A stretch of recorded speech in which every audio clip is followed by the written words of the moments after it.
Dumela Batswana ko gae. My name is Duduetsang Kaku. An agribusiness and economist that is here in Botswana. I'm here as the manager and CEO of Greenhouse Farmers Academy, and this is our facility. Welcome to it. Greenhouse Farmers Academy was established 2 years ago with the vision that we want to close the knowledge gap of farming or agriculture in Botswana. So we were established looking at how many Botswana want to get into farming but just lack the knowledge that is needed when it comes to farming practices or techniques that could help them produce and produce the best produce that they would want. So our academy is located in Glen Valley. It's right along the road. And we have been taking in students from, around Gaborone or just around across Botswana. And we're working with other companies as well to equip some of their clients and customers in agriculture. So our courses that we offer here in our academy is commercial hydroponics, commercial vegetable production, and we are still working on 3 other courses: agribusiness, small stock, and aquaponics. So basically what makes our institution stand out is that we are BQA and HRDC accredited. So we have the best courses that have been accredited by these 2 institutions. So we believe that we are providing quality education to anyone who comes to our facility. And then the second thing is that we have expert trainers who will be taking you, helping you and guiding you in your training, and they have a minimum of a master's degree. So basically you're getting top-notch training from our training experts. And we've included these 2 courses, hydroponics and aquaponics, looking at the fact that we are transitioning into smart agriculture. We're transitioning into the smart agriculture that is efficient, that produces high quality crop, that is also, good and conducive for the type of climate that we have. So basically we want to also introduce that smart agriculture to the Botswana, to all Botswana who want to be in farming. And we also have the traditional and more or less like traditional farming, which is the vegetable production, where we teach people how to grow on an open field. We also teach people how to grow in a net shade, as we are under this net shade, and so that people can have a bit of exposure on these 2 types of farming. And then we have small stock farming. Batswana really love animal husbandry, and it is important for us to include this course into our program so that we can equip people accordingly when it comes to small stock farming. So if you want to contact us and you're interested in coming to our Farmers Academy, you can contact us on 72149278, or you can check out our Facebook page and learn more about what we're doing at Greenhouse Farmers Academy, or you can just visit us here at the farm. As I said, we're located by Glen Valley. We are under what we call a shade net. This is basically a structure that I believe is very conducive for the type of climatic conditions that we have in Botswana. We know that we experience a lot of hot summers, dry summers and dry winters and so forth. So the purpose of a shade net or setting up a shade net is that it protects the plants from direct sunlight or sun rays, right? So the temperatures are also regulated in here, so the plants, they enjoy a good environment where the temperature is good. It's cool during the day when it's hot, and in the night time it's a little bit warmer as well, right? So in this shade net, we've grown cauliflower this side, as you can see, and then we have our red cabbage, we have lettuce on the far end. And the type of irrigation system that we use, we are specific with saving water and making sure to, you know, to help our plants grow. As we know, we have a water situation in Botswana, so the type of irrigation system we use here is drip irrigation. So the advantages with drip irrigation is that it directly waters the plant at the plant roots, basically. So you save more water, it's more healthy for the plant, and yeah, and those are some of the benefits of drip irrigation. And you can see our plants are really healthy and look very happy, basically. So yeah, this is the shade net. The benefits: the soil retains moisture. You know, when you grow outside in just an open field, there's, like I said, there's direct sunlight, so water evaporates quickly. So in a shade net, your water or the moisture of the soil is retained much longer, so you spend less time actually watering your plants and so forth, which saves water. And then when it comes to pests and so forth, we have less pests eating up our plants, so which means that is regulated. We use less fertilizers when it comes to our plants.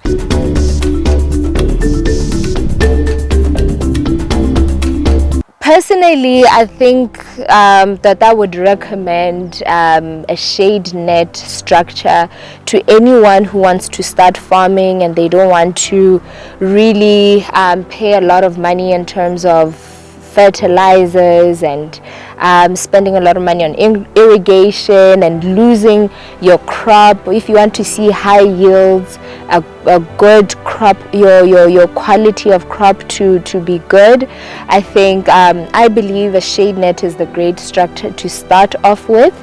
But then we also have an open field. So an open field is just where we grow our crops on an open field. Any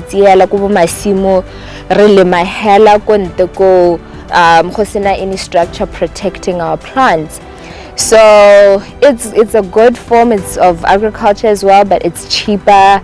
You don't have to necessarily spend a lot of money, but the disadvantage, it has more disadvantages than advantages because of that loss of water content in your soil. Your plants get harmed or per se, and then again, you always have to be controlling pests, so you spend a lot of money in fertilizers and fertigation and making sure that your crop is good and you produce good quality. So yeah, those are the two types of agricultures that or types of farming techniques that we demonstrate here on the farm. And I believe you can have a good appreciation of everything hella under the shade net, and you also have a good appreciation on an open field.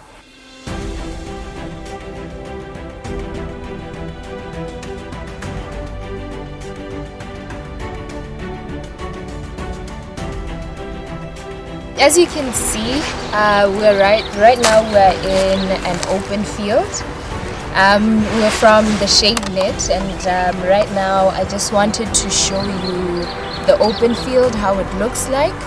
So as you can see, I was mentioning a lot about the climate in Botswana. It's very hot. Plants are really vulnerable more open field. So right here we've planted a lettuce, and we planted it on an open field. It's doing quite well for now, but as you can see with some other lettuces, you see that there's a bit of a burn on the side, or they've been eaten by some pests, and also they're not as healthy or green as they're supposed to be. You see here we have some pests on it. So basically, with open field, it has a lot of disadvantages in terms of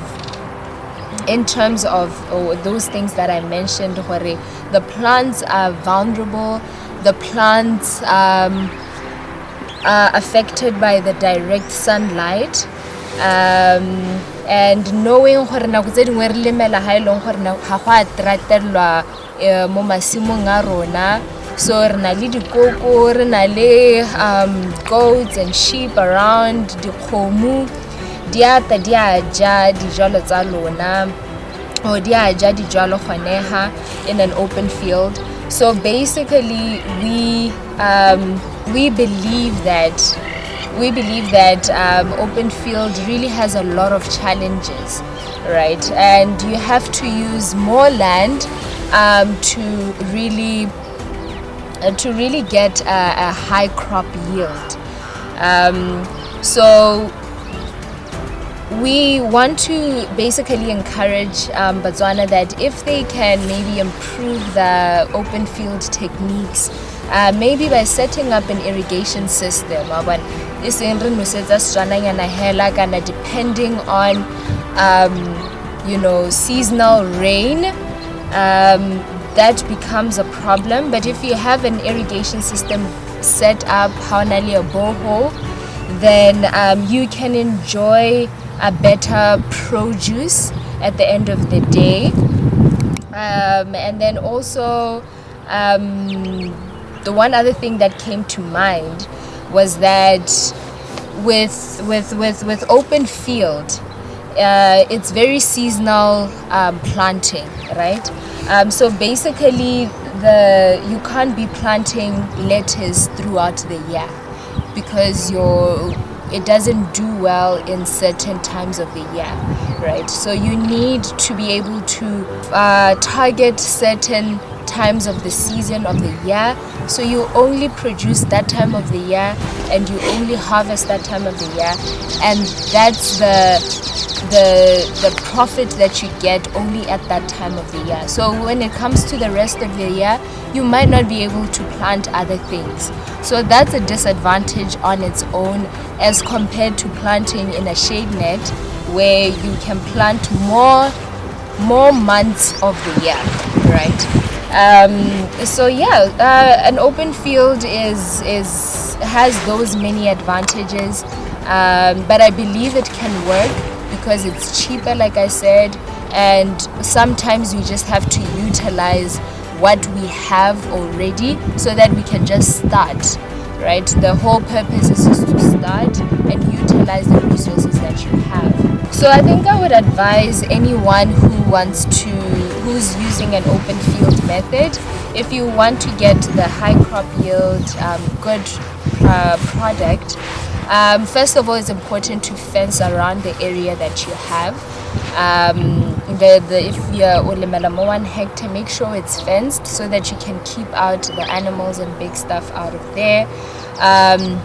Secondly, like I said, it's important that you at least have some sort of irrigation method or technique for your crop, so that your plants are guaranteed water every single your plants are guaranteed water, and you don't have to wait for the rain in case the rain doesn't come. Thirdly, just to keep away the pests. We're trying to avoid DG and pests and diseases and so forth. You could consider, if you are not big on growing your produce organically, you can consider fertigation, right? Spraying your plants so that you can resist those pests, resist those plant diseases, so that your crop can grow very well and in good quality. And then lastly, I would advise for fertilizer, right? You use the resources that you have around you. Manure can work, just natural manure from your kumurageng or wherever it is, your chicken manure, honali chicken manure, so that you can increase the nutrients in your soil. Those are some of the things that you could do just to make sure that you have a better crop, a high yield, and a good quality produce at the end of the day.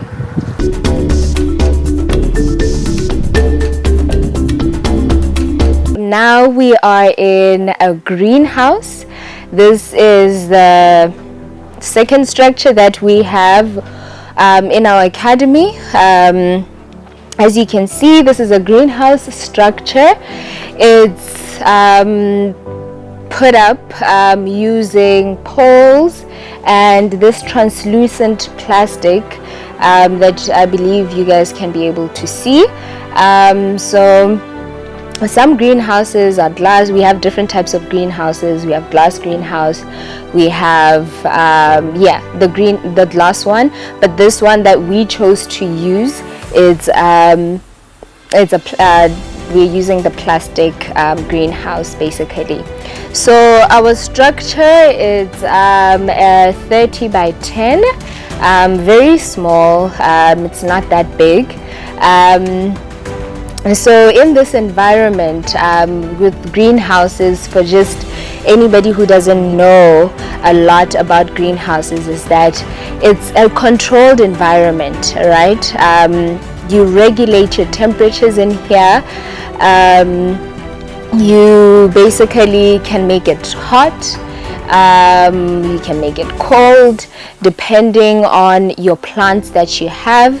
So right now it's very hot as compared to outside, so the temperatures are hot, conducive for our tomato plants that we have grown here. Renale, this tomato plant that we have put up, or that we've planted. So basically this is an F1. So we have this tomato plant that we have grown here. The variety of the tomato plant that we have is an F1. So most of our seeds that we buy are from Seedco. So this is a variety that you are sure that you will produce a good quality at a higher yield. And as you can see here, how beautiful our tomatoes are, how green and luscious they look, and they're in the process of ripening.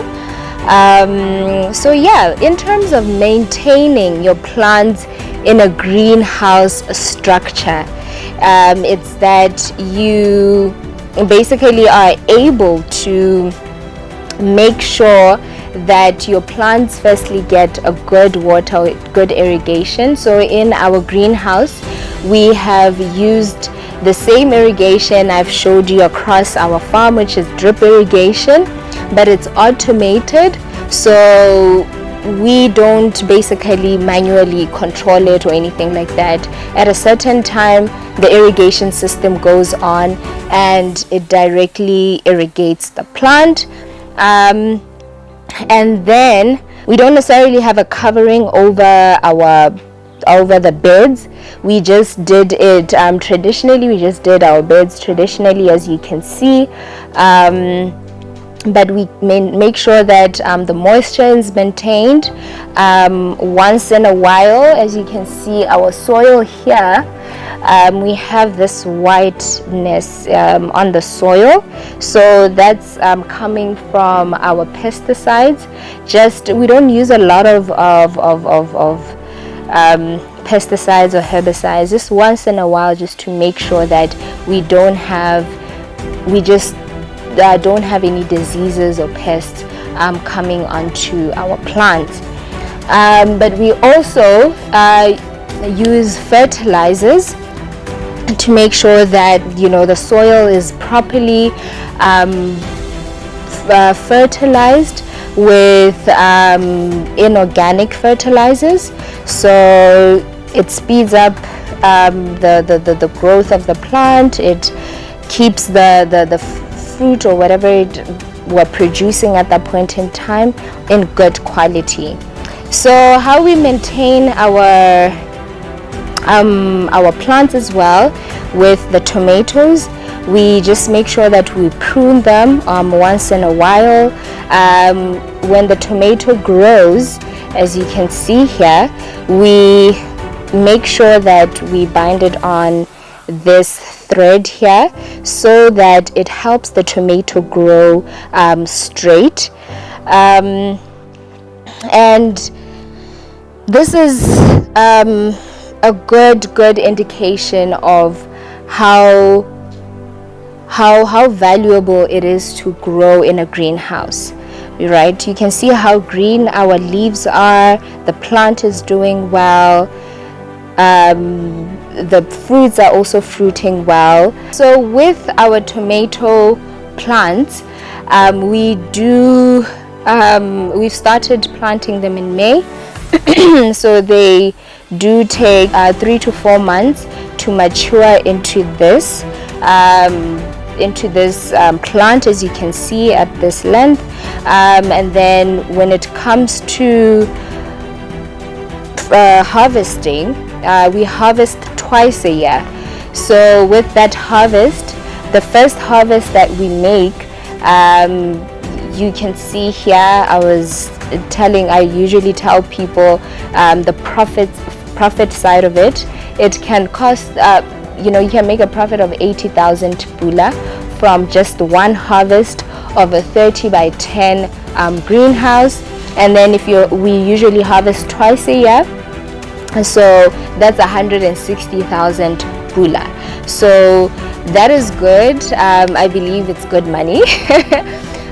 So it would be ideal for anyone who has the finances or who has a deep pocket to invest in such a structure, right? It's not cheap, it's very expensive as compared to net shade farming or net shade structure, and obviously it's way better than the open field, right? So we want to make sure that in the type of climate conditions we have in Botswana, to encourage this, it's smart agriculture. I would say it's smart agriculture, right? We want to encourage a lot of farmers and even the government to pour in or invest a lot of money in this type of agriculture, even though it's expensive, because then you can grow throughout the year, right? You are not limited by it's very hot and it's very cold or anything like that, because like I said, the temperatures are controlled.